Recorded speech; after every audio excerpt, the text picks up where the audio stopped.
fear and danger are not the same word. Anticipating failure is a huge, important factor in succeeding. The more prepared you are, the more calm you can be. The more calm you are, the more you notice the magnificence of life itself.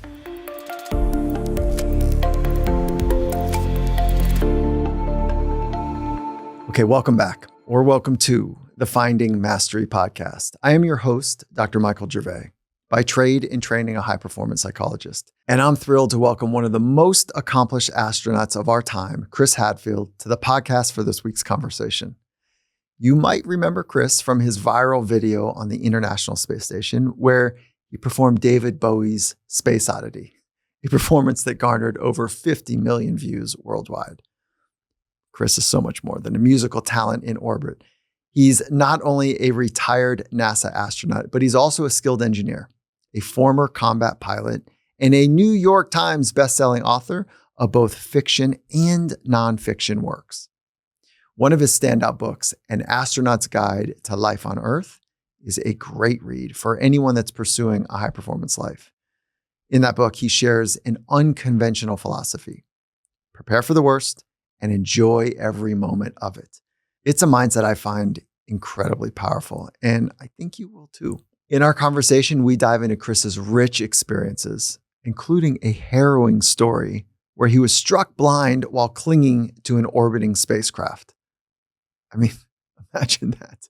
Blind while you're clinging to a spacecraft thousands of feet up into the atmosphere. And I think that you will love his practical approach to maintaining calm in what was one of the most high-stakes situations that most of us could imagine.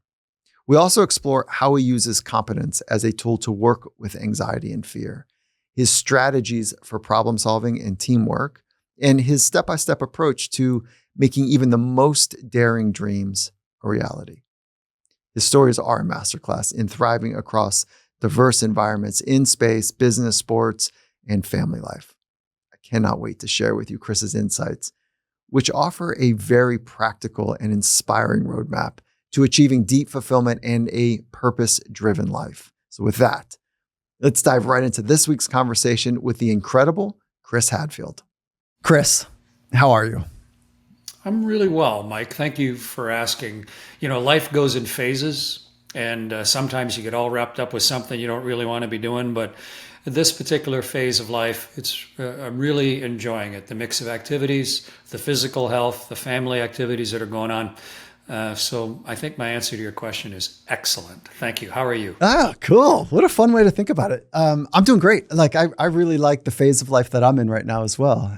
You know, I'm in that phase between exploratory and kind of getting to the frontier and bringing back the fruits, if you will, or the insights or the new berries that I find on the frontier, and then being able to share them with folks. And you understand the frontier quite a bit. Yeah, I've lived off the planet for about half a year and left Earth 3 times, commanded a spaceship and done a couple spacewalks. So yeah, right out on the very frontier of the human experience. And I just count myself so lucky to have had a chance to do those things. Okay, so all right, let's start with lucky. Because when I did my homework, and by the way, I'm thrilled to meet you. So, but when I was doing my homework, it doesn't look like it's luck. And so I do want to understand how you've positioned yourself to capture what, from the outside, it looks like you're living a good life. I mean, you know, you're best-selling published author, fiction and nonfiction. You've got TV shows and movies, and you've got and you've walked space, and you know you've got a great family life, and you play music from outer space. Like there's so much that seems so good, and you say lucky. Help me understand that. Well, there are a lot of things in your life that you can't control. You know, what you're born with, the situation you're born into, the country you're raised in, or the culture you're raised in, and then how you seize the opportunities that may come along. And if you live your entire life under a rock, then you're not going to have much luck in life, probably, just because you're not exposing yourself to the opportunity to seize it and to take advantage of it. I count myself very lucky to have, been born into a large, loving family, to have been supported and kind of driven and taught the value of work as a kid, and then to have latched on to some dreams real early on that then helped guide all my decision making since then. And then to have met a terrific person just in high school when she was 14 and I was 16, and then we've spent the rest of our lives since then together. So the luck of having someone like that in your life, which is so key and important. And I shake my head every day at the sequence of events that have happened and the opportunities that have come along. And yeah, you work hard. I mean, but most people work hard, So yeah, I sure don't deny the important factor of luck, and I'll take all the luck I can get. Oh, very cool. Okay. So when I think about astronauts, I think about, a little rigid, kind of buttoned up scientist, if you will. I don't think that that's been an accurate depiction, because I've gotten to know Dr. Woody Hoberg. Like, he's awesome. He is awesome. He's like the best of us. And then as I'm learning about you, I'm like, oh, he's off axis too. He's a little punk rock here. He's got like an edge to him. He's like funny and, in all the right ways, like corny, and just doesn't take himself seriously. But then he's like a radical pilot with an obviously discerning mind. So I want to know, how did you bring yourself forward into an environment that is very serious? How did you bring that fun part of you forward? And I'll just pause there. Everyone goes about life differently, Mike, and each of us has our own reasons for how we're conducting life. And something I realized quite a while ago was the main thing that you have control over is what you're going to do next. In fact, when you look at it, that's really the only thing you actually have any control over. What am I going to decide to do in the next 10 seconds? That's kind of all you got. And everything else is the child of those decisions that you're making. The strung together sequence of all the little stuff you chose to do, that writes the story of your life. And so early on, I was being raised on a farm, and farms are great because there's a regular pattern to life. You get the annual cycle of what you're creating. There's a necessity to work, and then a physical nature to it. So it's a good life, and it's a good way to grow up. But I was dreaming way beyond the edges of the property of the farm that I was on. And I watched all of the science fiction and the TV, and then I watched the reality of people flying to space, and I realized that's the horizon that really intrigues and excites me deep in my heart, beyond the edges of the reality of the farm that I'm growing up on. And every kind of decision since then has been, how can I transform this kid who grew up growing wheat and corn and now beans? How can I turn this kid into someone who could maybe someday be trusted to fly a spaceship? And it provides almost a script for every day. Definitely provides an impetus and a drive every morning. Like, holy cow, the sun's already up and I haven't done anything yet. And how can I start doing the things that, beyond the regular stuff on a farm, their stuff needs to be done every day. But how can I start doing the things that are going to get me closer to my dreams? What can I be reading? What can I be doing? Where can I be going?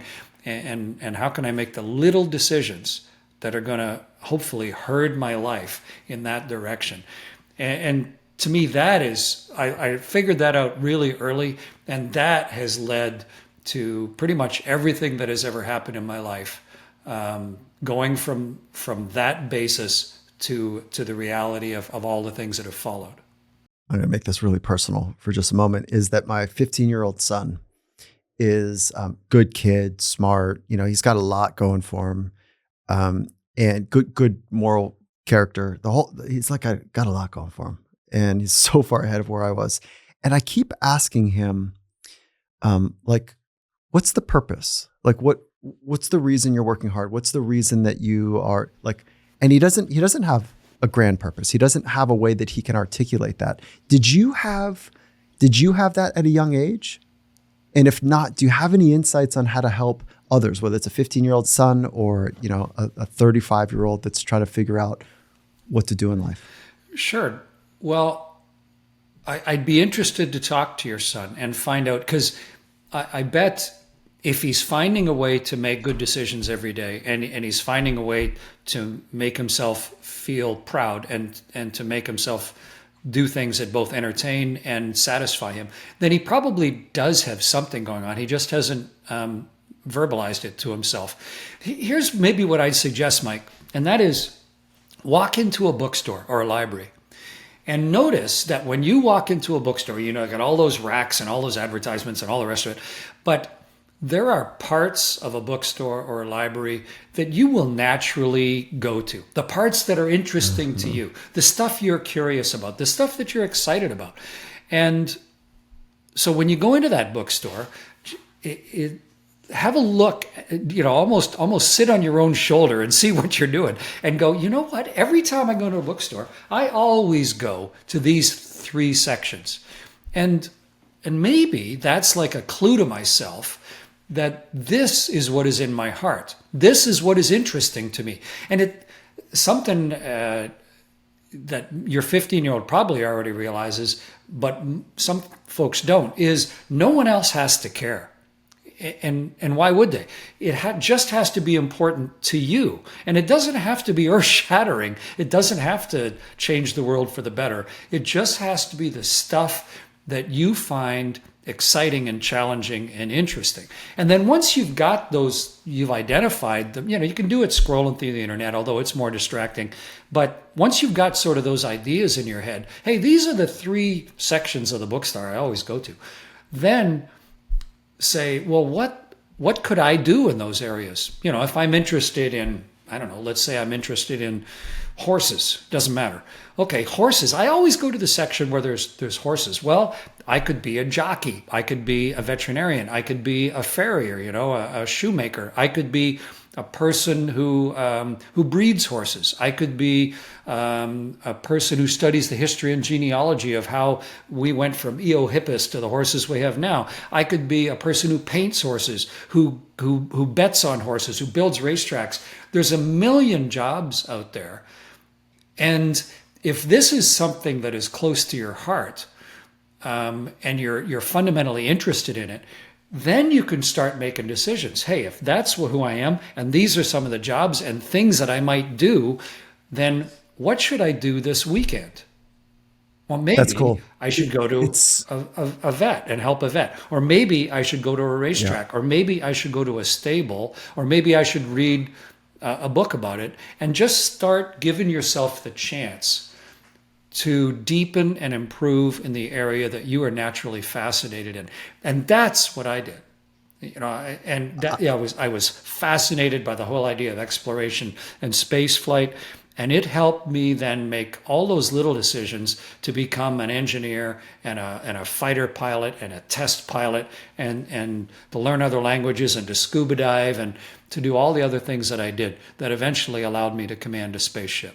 When people say early, like, I knew what I wanted to do from an early age, I always think like, okay, that wasn't my route. That wasn't how it went for me. Were you lucky? I'll go back to that word. Did you have an influential person that kind of pointed your nose in a certain direction? Like, how did it uniquely happen for you? Well, we're the product of our upbringings, all of us to some degree. A funny thing happened. We went to like the big sort of fair. It's like a provincial fair, like a state fair kind of thing when I was a kid. And I don't know if you remember back in the 60s and 70s before the internet, if you went to the state fair or the provincial fair, there was an encyclopedia salesman there. And they would be pitching you hard to sell you the full 24 volumes of whatever, Encyclopedia Britannica. And for whatever reason, they convinced my dad, when I was like 8, they convinced my dad to buy Encyclopedia Britannica. And you got it delivered home and all those beautiful leather-bound volumes sitting on a 2-level shelf. But the reason I mention it is that became the internet for us at the time. That was the home resource. And when we were sitting at the dinner table, if anybody ever had a question, then we didn't sit there and go, I don't know. One of the kids would be assigned to go over to the rack, get that volume out, look it up, bring it out, and everyone would learn what the answer to that question was. So a big part of shaping for me was don't just allow yourself to say what or why, but learn and understand the answer, and make the answer then part of who you are, and like building a platform underneath yourself that allows you to see even further. And so to me, that piece was super important in Curiosity Answered, and how you, through your own actions, can then change and improve who you are. The second piece was watching, I read Jules Verne. He wrote a book called Mysterious Island, which it was like nature and humanity and struggles, and sort of how a person relying on their own wits and teamwork could accomplish something that seemed impossible. So I was reading science fiction, and then I was watching Star Trek, which was, just great, integrated sort of a Western, but with really inspirational themes going on. And so I was subjected to all of this limitless fantasy of science fiction and television, and 2001: A Space Odyssey. But then at the same time, people were actually flying in space. And when I was 9, just about to turn 10, the first two guys, Neil and Buzz, walked on the moon. And it was like a little perfect storm. Here I am trying to improve and learn and develop who I am. I'm inspired by the endless possibilities of fiction and science fiction, but now I am given the permission of the reality of what people can actually do. And it kind of rolled out a potential path for me. Hey, if these people can do it, then there's really no fundamental reason that you can't do it. And you just need to have a look at how they did it and what other options there are, and start making decisions, just like looking up stuff in the encyclopedia, as to how you might gain the knowledge and the abilities to then go do something that seems like Star Trek or science fiction. So yeah, I have a lot of people that I could thank, all the people that taught me along the way. But the science fiction authors, the television shows, and then the enablement of actual people who are willing to go take risks and explore, they all were super important in the formation of who I am. It really is like a unique collision that took place for you. I want to go back to the question about, how did you bring yourself forward into high pressured, high stress, environments of consequence, with speed and accuracy being required to do well? How did you bring yourself? Because you've got this way about you that's unique, and it doesn't seem to me that you hold it back to do the job right, but you bring yourself forward. And I'll tell you where this is coming from. I was with the Seattle Seahawks for nine seasons, and a rookie, we're on the road, and a rookie asked to address the team. And we were kind of skidding. We weren't doing very well, but we had a great talent on the team. And so we're on an away game. I think it was in Green Bay. And the rookie says, "Hey, coach," this is in the middle of the coach speaking, by the way, addressing the team. He says, "Do you mind if I say a couple words to the team?" And the coach was like, "Oh, this is cool," because rookies don't interrupt the team really. He says, and you could see Coach Carroll kind of going through like, "Yeah." And then one of the old salty vets in the back that is like the hardened leader, the real deep, like you kind of, if you want to check something and make sure it's cool, like his presence is always around. And he says, not at the top of his voice, but like he says it in a way. He says, "I know it's kind of awkward." This is what the kid says, right? The rookie says, "I know it's kind of awkward, but coach, do you mind if I share a couple words with the team?" And then coach says yes. And then the hardened athlete, the leader, if you will, says, "Hell yeah, kind of awkward." And so, okay. So now you got this bright-eyed, rookie, and he kind of walks to the front of the room, feeling that tension from the back of the room. And he brought all of himself forward, and he spoke poetically. He just did this amazing job of speaking the truth into what was happening. And he challenged everyone in the room to be a better teammate. And the way he did it was nobody else could ever do it like him. And this was, I don't share locker room stuff, but this is to celebrate. This is Tyler Lockett for folks that like the Seattle Seahawks. And so no one gave him permission. Matter of fact, it was the opposite of that. And no one gave, Coach Carroll gave him some permission, but he took like the initiative to bring himself into that environment with his full personality and taking a role that wasn't really handed to any rookie, for sure. So that's a long way of me getting to, did you bring your way, or did you have success and then you felt comfortable enough to bring your way into the environments that you're working in? A natural state is to be fearful and to let your fears curtail you from doing stuff that you think is important. And that young rookie in that locker room with Pete Carroll there could have easily just said, yeah, I've got a good idea here, but man, I'm the new guy. And gosh, this coach has been everywhere. And these guys in the back, they've seen it all. But if you have in my case, if I have a clear vision of what it is I'm hoping is going to happen, and how I think that this is a worthwhile venture to be involved in. This is why we're all here. This is the thing that we're trying to do. Then the first thing that I've got to do, like always, is change myself. You got to do that quietly. You need to do it on your own. You need to recognize that if I'm going to get to this next level, whether it's playing in the NFL or whether it's flying jets or whatever, playing guitar, writing books, if I'm going to get to this next level, then I've got to put in the work. The greatest antidote for fear is competence. And if I don't have a hope of competence, then I'm just going to have to live with the fears and never be able to actually speak from a position of confidence. But if you have put in the work, and even though that guy's a rookie, he wasn't born into that locker room. He's done a tremendous amount of self-change in order to be in a position to make that statement. And that level of competence, which is hard-earned and almost always unrecognized, and most of it's solo. But that, I think, is then what allows you to put yourself forward, because you've then put together the pieces that you see things maybe at least differently, if not even more clearly than some of the people around you. And so when I'm laying out my own life, okay, goal, fly in space, walk on the moon. Okay, let's just start backing that up. I don't know anything about anything yet, but if I just keep backing it up, then who are my role models? What choices did they make? What do they do with their bodies? What do they do with their minds? And then what actions and choices did they make in life? And do any of those appeal to me? And then let's start incrementally working my way through that. You fly in space. Okay, flying, that's a verb. But if I'm going to fly a spaceship, then I need to fly a lot of complicated things first. I'm going to have to actually be a test pilot. To become a test pilot, one of the most dangerous and technical jobs in the world, first I'm going to have to be a fighter pilot, and hopefully a combat fighter pilot. To be that, then I'm going to have to be a normal pilot. To be that, I'm going to have to be a private pilot.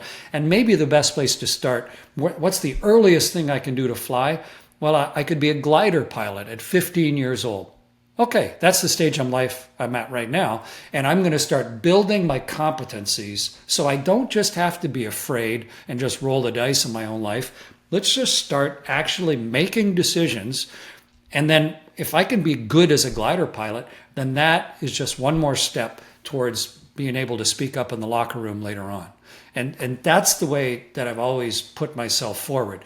Do the work, bring yourself to the next level, and then don't be arrogant about it, but be competent and use the confidence that comes with competence to then give you the perspective and the initiative to then challenge yourself to move up to the next level. And it doesn't just apply to football and flying spaceships. It applies to everything in life. And so let's pull on competence for just a moment. Competent in, how do you finish that thought stem? Competent in the skills that are needed in order for you to be successful in your chosen activity. Okay, so more craft-based or task-relevant competence. Yeah, well, let's say, like I did, you gave yourself the task, I want to write internationally best-selling fiction. Well, Okay. shoot, what's step one of that? I mean, where do you begin when you haven't even written anything? But okay, well, let's have a look. There are best-selling books sold every year, so this is possible. I know the language, so okay, I don't have to learn another language. But how do you learn to write that way? And what are your examples? And what schools are there out there that can teach you some of the fundamentals? You have to do the work. You have to dig in. You gotta do all the background work. You gotta reread every thriller fiction you've ever read, but read it in a whole different way. It's like watching film. Okay, so how did they do all these things? How did they make this book? If you read Okay. Eye of the Needle or whatever, the Reacher series by Lee Child, how does Lee Child get you so that you just got to read the next chapter? What techniques is he using? And then, read Stephen King's book on writing, and then start writing and do all of the background work, gain the competence so that then you have a chance of competing and turning out something that starts to match what you dreamed you'd be able to do. And it's how I've approached everything that I've dreamed of in my life. And some of the stuff I don't have the skill for, or I don't have the patience for. And that's okay. You don't have to do everything. And you don't really have to answer to anyone but yourself. Okay. But I think that process is where the competence to overcome your fears so that then you have the confidence to complete that phase and move on to the next level. All right, let's make this super applied. Let's say, I don't know, that you happen to go blind when you're in outer space. How do you develop a competency for that? Yeah, so And that walk happened us to me. walk us through that story. Yeah, walk us through that story. So I've done 2 spacewalks, and there's no more rare activity, I don't think, in the human experience than to have done a spacewalk. I don't know of anything that less human beings have done in the last 300,000 years of our development. It's brand new. It's technologically almost impossible, and the numbers are still extremely small. So to be chosen to do a spacewalk is just so cool, and it's the manifestation of being an astronaut. You're going to put on the big white suit and go outside and build stuff on the outside of the space station, or go do some experiments or something out there. So years and years of training. But the actual experience is so great. You're in the airlock, and they're depressurizing, and it gets getting quieter and quieter until your only companion is the sound of your own voice, or of your own breathing and your own voice when you talk to the other astronaut. And then you open up this hatch and you grab onto this hatch and pull yourself from the confines of the airlock out into the infinity of the universe, with the gigantic bulging curve of the world beside you, and you're in the you're not of the world anymore. You're in outer space, surrounded by the infinity of the blackness of space itself. And while I was out there during my first spacewalk, something happened inside my suit and contaminated one of my eyes.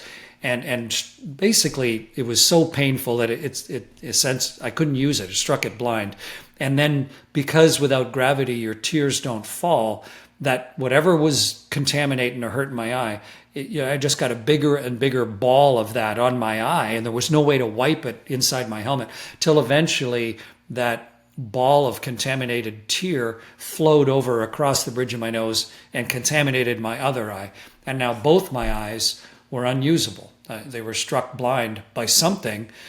I don't know if it was really bad or transient or what. And so the big question then is, what do you do next? What do you do now? And when I had one eye blinded, I was like, I could tell everybody, but what are they going to do? I could tell Houston, hey, one of my eyes is messed up, but all they could do is ask me what I wanted to do next, because they can't really do anything about it. But when both eyes were blinded, now I was stopped. And so I had to fess up and tell Houston. And I think it would have been understandable if I'd panicked at that point. I'm outside on my very first spacewalk, holding on to the outside of a spaceship, and I can't see. But if you look at it, every time you blink, you're blind, and you don't die. I mean, it's only for portion of a second, but you don't die. You just can't see for a sec. So what? You can still think. You got 4 other senses. You can breathe, and life's going on. So okay. So the reality is, I'm not about to die. I just have something wrong with my eyes. So what do you do next? And so talk to the experts, go through everything that I've learned to see if I can troubleshoot the problem. Talk to the other astronaut that's out in space, spacewalking with me. He's ready to come help me if needed. But anticipating failure is a huge, important factor in succeeding. It's the reason sports teams practice so much. It's the reason surgeons go to university and practice on cadavers and then patients for so long. You have to have built up a lot of backup plans for when things go wrong. And in our case, we didn't know for sure that I was going to be blinded, but we knew lots of stuff can go wrong during a spacewalk. And so we'd even practiced, we had a name for it, incapacitated crew rescue. And so Scott asked, hey, do you need me to come help you? And I'm like, no, not yet. And now it's just a matter of working the problem and not blowing it out of proportion. And so it's training, it's preparation, it's a lifetime. They didn't just grab me off the street and send me out on a spacewalk. I used to be a downhill ski racer. I used to be a combat fighter pilot intercepting Soviet bombers with a fully armed F-18. I used to be a test pilot putting F-18s out of control to try and help develop new techniques so that they wouldn't be crashing them out in the fleet. So I had spent decades developing the habit patterns and the ability to deal with problems that when I was suddenly struck blind during a spacewalk, it was like, okay, it's not what I wanted to happen, but life isn't over. This is a problem we can work on. Even if I can't get my vision back, I'm going to be able to get back into the airlock. There's ways to do it. I'll be okay. But let's try and solve this vision problem first. And what we did was ended up pop open the valve on the side of my suit, let the fresh oxygen flow across my head, try and dilute and evaporate the stuff in my eyes. And it's kind of weird listening to as your little oxygen tank is flowing and trying to repressurize the entire universe. But it worked. And in a matter of, 20 minutes, my eyes had cleared up enough that I could sort of see, close up the valve, and get back to work. And it turned out to be something pretty benign. It was just the oil and soap that was on our visors, for anti-fog, that had just gotten oil and soap in my eye, but with pretty potentially bad circumstances and consequences. But you hear the adage, it's not what happens, it's how you react to it. That's sort of the ultimate example of that. And you learn from it and you work your way through it. We change. We don't use oil and soap now. You put something that's easier on the eyes. And then you finish the whole spacewalk and get everything done that you were supposed to.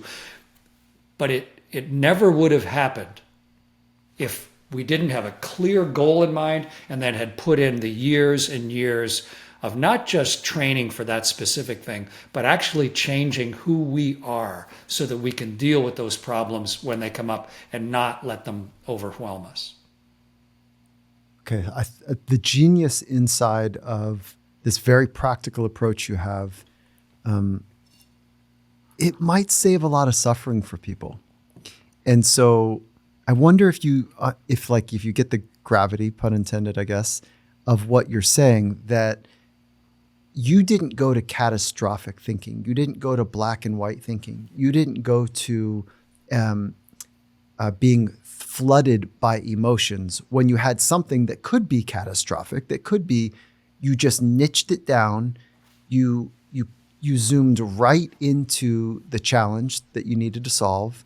You made it small and digestible and just kept niching to get to a solution, as opposed to, like I said, catastrophic, black and white, get me out of here, emotionally flooded, that you've constricted your access to be able to think clearly from the abundance of emotion that are coursing through your system. So just that very little simple, got something here, wasn't planned for. I've planned a lot.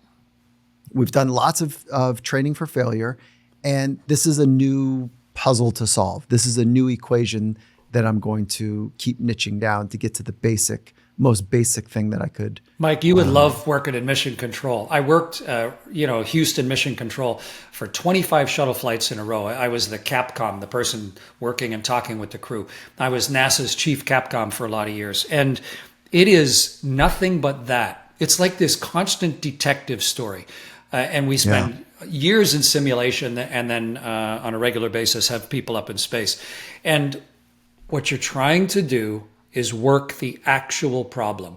Don't work the perception of the problem. Don't work all the ancillary things that might, waterfall from it later. Work the actual problem. Dig in. Don't respond to the fear. Don't respond to the reverberations of it. Dig in and find out what is the actual danger here.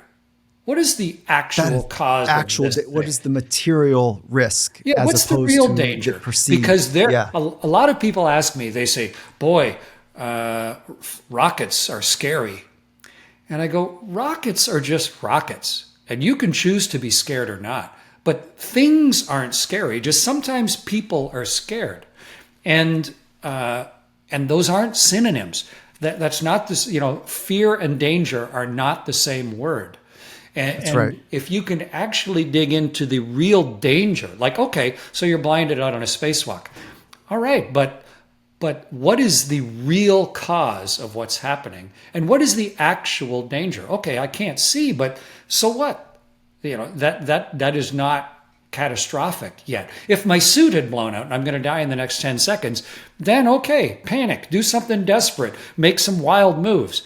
But if you've got some time, and if you understand the real dangers involved, then you have a much greater chance of actually solving the problem and reaching success. And it doesn't just apply to being blinded during a spacewalk. I love this conversation. and I'm also like, I've got this other thing that it's like I put you guys up on a pedestal, you guys, you people on a pedestal, meaning, any astronaut. Did you have zits? Like when you're in high school, like it sounds so perfect. Everything sounds so good.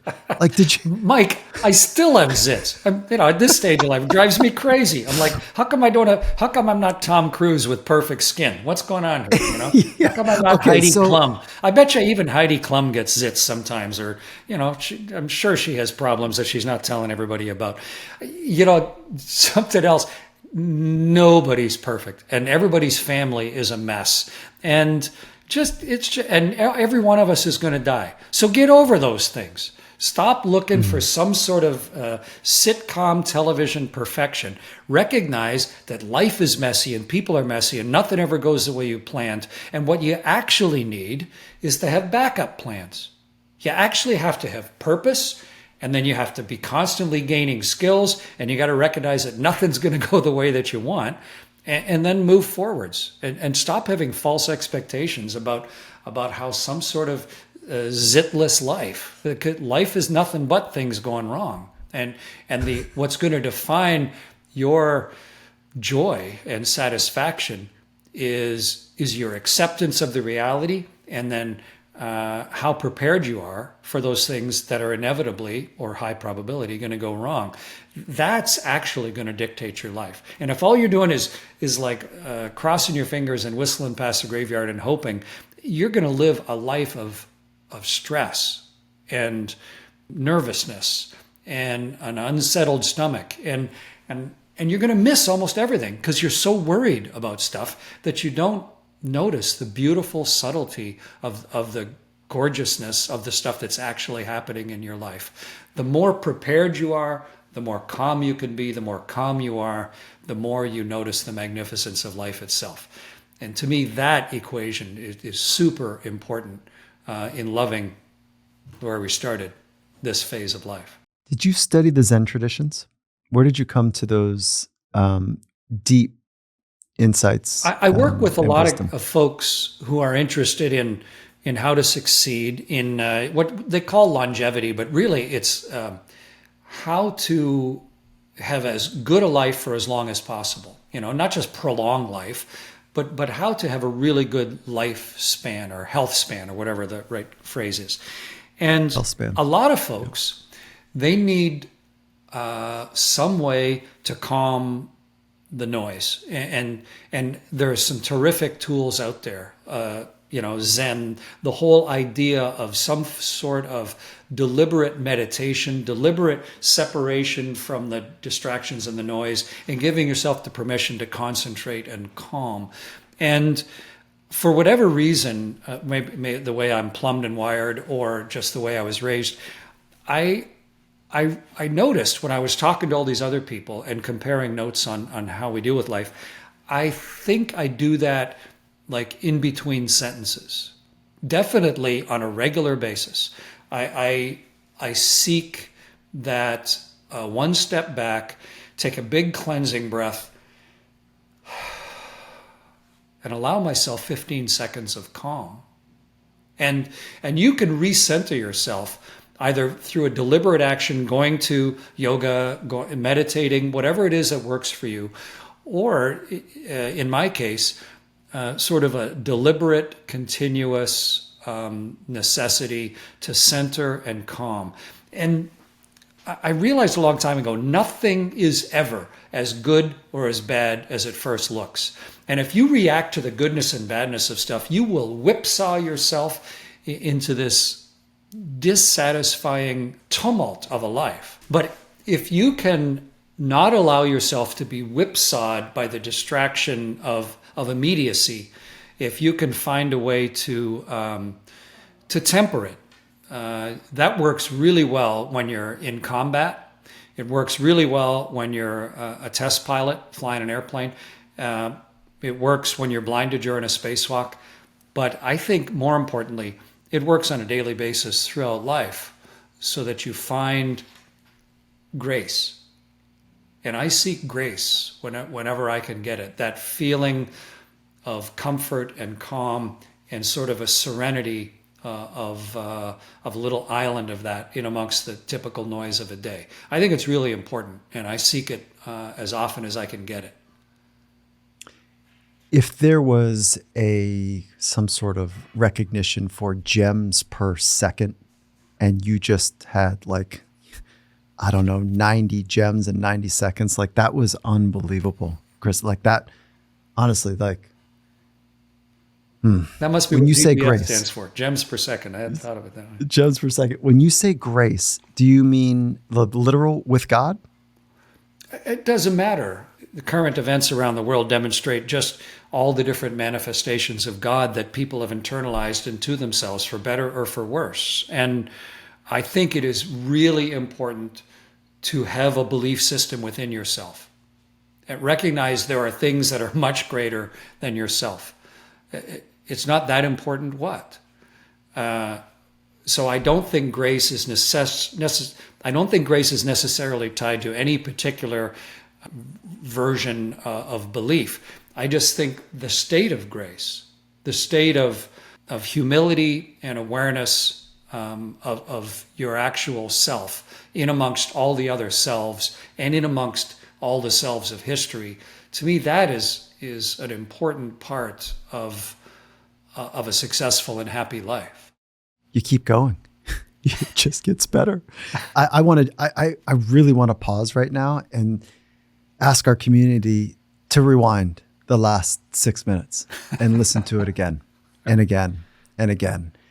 And before I feel flooded in the most humbled way, in the way that you've eloquently strung your words together, that you're pointing to what many of us would call the good life.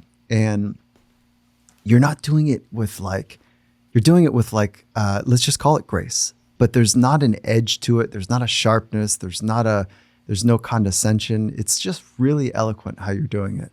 Before we turn the final corner here, is that you have an understanding, because you have lived in high compressed, high stress environments. What does it mean to be a good teammate? And how have you translated those two parts of this? How have you translated all that you've learned in your spacewalking and supporting other spacewalkers? How have you translated that into writing? And in particular, your new book, The Defector. So teammates and then translation of skills into your new venture of writing. Those are the two things I just want to make sure we hit. Sure. I hear some people, there's a common expression out there of being a self-made man. It's sort of an old meme, an anachronistic kind of term, self-made man. If you think you're self-made, then think again. You did not give birth to yourself. You didn't suckle yourself. You didn't teach yourself to walk. You didn't invent the language that you speak. You didn't invent the educational system. You didn't build the infrastructure of the country you're building. You didn't build the financial system. You didn't build the plumbing. You didn't build the streets. You are the lucky recipient of tens of thousands of years of hard work by people that you'll never meet. And so to me, that realization of luck and of the fact that you're not self-made, you are part of a team. There is this long continuous team of time that you're just the current person pulling on the oars, but also all the people around you that you're absolutely counting on. I did not sew this jacket. I didn't sew this shirt. Someone else cut my hair. A dentist took care of my teeth. The doctor takes care of my body health. Someone else built this house. I need to be a productive, willing, and humble team member so that we collectively can accomplish something greater than ourselves. And it's really focused when you're part of a space crew, the crew of a spaceship, because you can count the number of people you're with. It's maybe 3 or maybe 6, and you're trying to do something that is dangerous and extremely technically hard and is going to demand the best of everybody. And if someone makes a mistake, everybody dies. So putting purpose ahead of self is really important. And having, that doesn't mean don't have the skills. It doesn't mean don't be prideful. It doesn't mean don't pursue things to the absolute limit of your own ability. Don't be, you need to be self-made, but you also need to recognize that you are extremely limited and you need to both lead and follow within the team that you're on in order to give the team the greatest chance of success. That applies to a sports team. It applies to society in general. It applies at the family level, and it sure as heck applies to the crew of the International Space Station.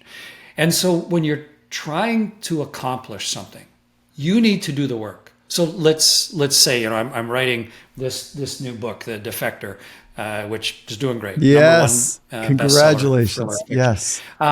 But I didn't write that book by myself. I'm the sole author. I sat at this desk and thought of every single word in that book and wrote it out. But I think back to Mr. Davies when I was in grade 10 English class, who instead of just, I don't know what the curriculum said, he said, for the next 6 weeks, we're going to read a really good book. It's called No Highway by Neville Shute. And he had this cultured English voice. And every day he just sat there and read us this beautiful mystery. And you got to almost experience the process by which Neville Shute wrote that book. And I thank my mother, who I played Scrabble with a million times and who taught me the importance of language. And I thank Stephen King, whose book on writing was just so useful in visualizing how you write. And then, of course, my editor, who takes all of my words and tells me, you don't really need this word here, and you might move this paragraph to the front. And my agent, and then the all the other people that are involved, so that as many people as possible can share the ideas that I had. And that's kind of the purpose of a book, is to try and make my ideas as compellingly clear as I possibly can, and then put them out there so that someone this week or 1,000 years from now can really get a glimpse into what I was trying to convey. And my first book, An Astronaut's Guide to Life on Earth, is really germane to the conversation that we're having, Mike. It was kind of my best effort to put all of those thoughts on how to conduct life together. It truly is what the title says, An Astronaut's Guide to Life on Earth. And I really worked hard on that one to try and coalesce those thoughts so that other people could make them as accessible and memorable when they needed them. So that when you're faced with that thing, you can go, oh yeah, when he talked about, be a +1 or a -1 or a 0, or when he talked about working the problem or whatever, so that the thoughts become part of your own decision making in the future.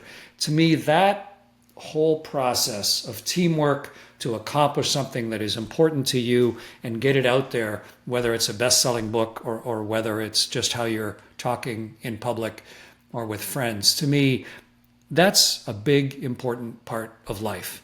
And each of us has our own abilities in those areas. And why wouldn't you challenge yourself and try and do those things as well as you are able? One of your colleagues, Mike Massimino, said life on Earth is harder than life in space. And do you agree? Do you disagree with Mike? Well, it depends how you measure hard.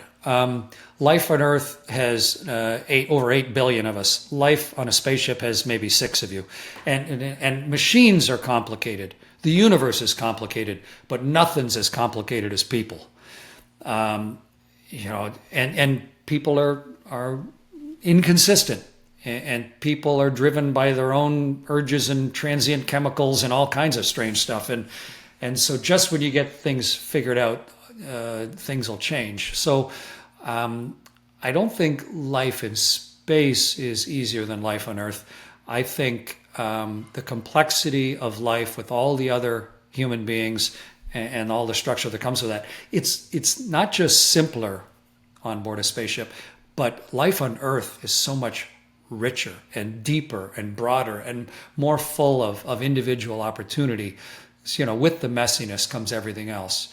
So yeah, but I think it's really nice, like Mike Massimino and I have done, to have that incredible privilege to actually step away from the planet and really focus for a while, doing some complicated technical stuff, but also seeing the world as a separate and definable entity of its own, and then deliberately flying your spaceship back and re-entering into that melee, once more unto the breach, and using all of that extra perspective to try and make the most of life back here on Earth.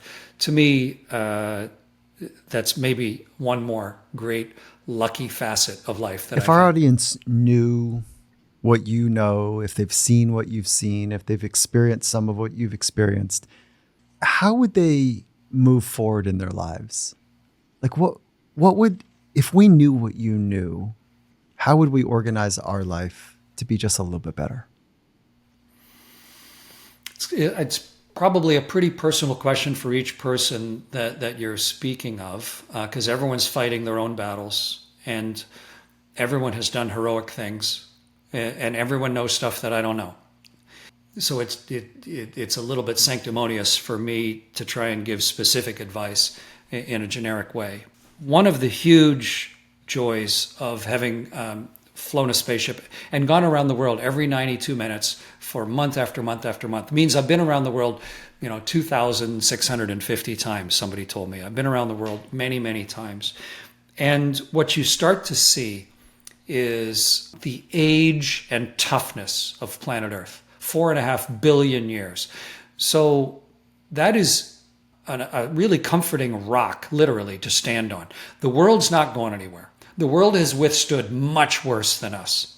You can see the scars from space, the huge craters and where the continents have torn apart and all the rest of it. And life has been on this planet uninterrupted for 3.5 billion years. So life isn't going anywhere. Life and the Earth are tough as nails and almost immutable.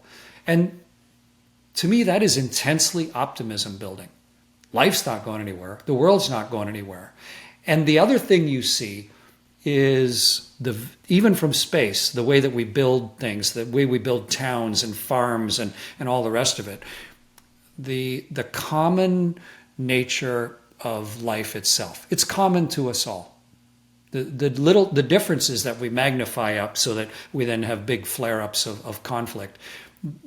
The actual reality of living a life as a human being is essentially almost completely common to all of us, all the way around the world. And so when you put those things together, that the planet is here for billions of years to come, life isn't going anywhere. We couldn't kill all the life on Earth if we made it our number one objective. Our real need is how can we recognize the commonality of life and the things that we all share? And how can we develop the technologies and the skills and the systems now that we're sort of leveling out at maybe 9 or 10 billion people after this big, huge, recent 200-year period of population growth? How can we build systems and technologies and cooperations and a shared understanding so that we can make that sustainable? To me, that's the great challenge of our age, is how can we find a way to feed and take care of 9 billion human beings sustainably on this planet. It's within our power. You can see that from space. We already grow enough food for 10 billion people. Just how can we solve the problems and get past the transitions so that we can get to a higher level of not just day-to-day bickering, but actually give as many people a chance to live a full and gracious life as possible. To me, that is what I learned by flying in space, and it's what I do my absolute best to share with everybody. Chris, what a gift. Feel like I needed to hear the way that you just shared that, and I think a lot of people did. And so what a gift. And where do we point people to check out your new book, The Defector? Wherever you buy books, it's for sale all around the world. It's in 3 languages right now, English, French, and German. But it's if you just go anywhere online and look Chris Hadfield, The Defector, it'll pop up. And I think we're having sale prices on regular basis. But it's thriller fiction. So if you like thriller fiction, if you want to be absolved from your own life for several hours and just get into the gripping story where you can't help but turn the pages or listening to what Ray Porter reads to you next, that's the type of book. But if you want to dig into Guide to Life, then maybe once you've searched for The Defector, also look for my book, An Astronaut's Guide to Life on Earth. I think you may find something useful in there as well. Chris, thank you.